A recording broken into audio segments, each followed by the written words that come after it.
Hello and welcome to EBAday 2020. I'm Hannah Wallace, and kindly calling into our virtual studio now to talk about Request to Pay is Joanne Towers, Managing Director, Europe Regional Head of Payments and Cards, Global Liquidity and Cash Management for HSBC. So welcome, Joanne. Thank you very much for calling in. Thanks, Hannah. Thanks for having me. It's good to have you on. So yes, Europe has seen a lot of innovation in receivables recently, and I want to talk off the back of that and focus on Request to Pay. How do you think Request to Pay fits into the wider payment trends we're seeing in the industry, and why do you think it's sparking so much enthusiasm? Let's start there.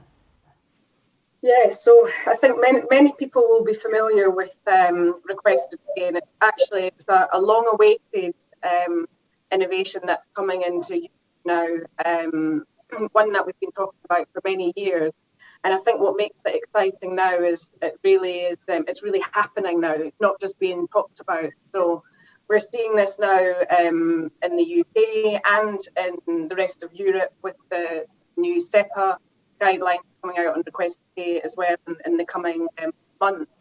And I think it's really exciting because it really is a new innovation that leverages, real-time payments, as well as mobile banking, as well as APIs and open banking, and bringing them all together into really a payments ecosystem and drive and benefit for whether it be a merchant or a consumer, together. All right, so having set the scene then, what kind of use cases do you envisage for Request to Pay? So I think we've seen this maybe being talked about a lot as a merchant solution to begin with. And maybe around e-commerce, then how can a merchant look at using Request to Pay? And Request to Pay is a method of payment itself. It's really about messaging, but it's an opportunity for a merchant to drive a message and a payment at the end of it with their end customer. So I think that's one of the mechanisms. The second one we see is really around a lot of big billers, whether it be utility bills. That would be another big one where actually we're trying to move away from paper mechanisms, whether that be cash and checks. We know that they're very expensive, very manual for companies to process, and also on the direct debit side where people don't necessarily like that ambiguity of when is their payment coming out of their account and the fact that they might not be able to control it. So I think particularly when it comes to bill payments or regular payments that we're looking to make this as a opportunity. And that's before you even then looking at some of the kind of corporate examples around trade and supply chain finance. And there's many examples I think see a benefit beyond. Mm-hmm. All right, so taking all of that into account, there's obviously some real potential to bring great value to both the payer and the payee, but I think it's fair to say there's still a way to go. What do you think the industry needs to consider going forward as Request to Pay becomes a part of the payments landscape and sort of embedded in that?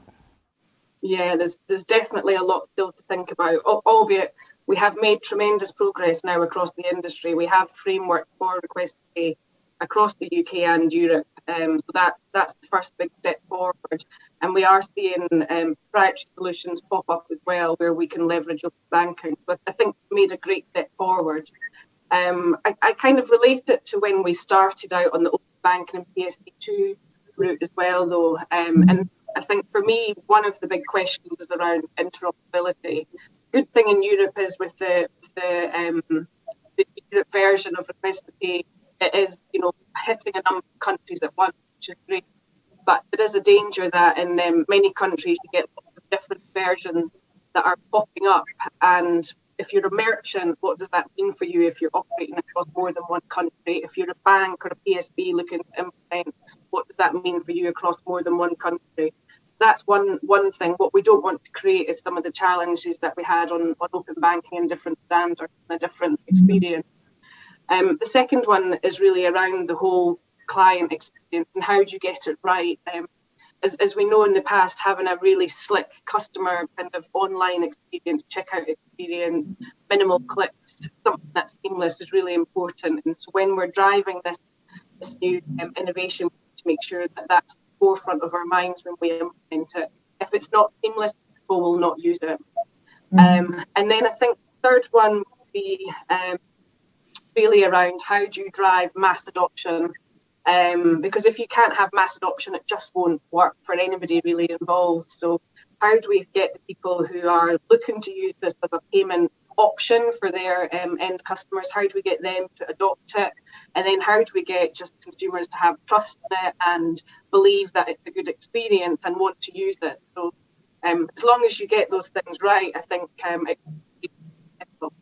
we've seen it when it's not been successful as well, and it's because we didn't get that mass adoption right. Well, focusing then on the European landscape in particular then, obviously the future request to pay is very bright, but how do you envisage the impact it might have on this landscape?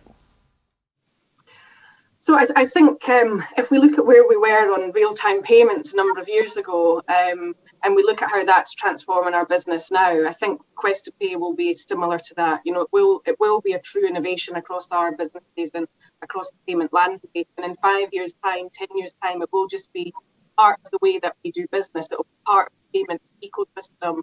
So I think we're at a really interesting turning point on Request to Pay, and it will just become part of our future.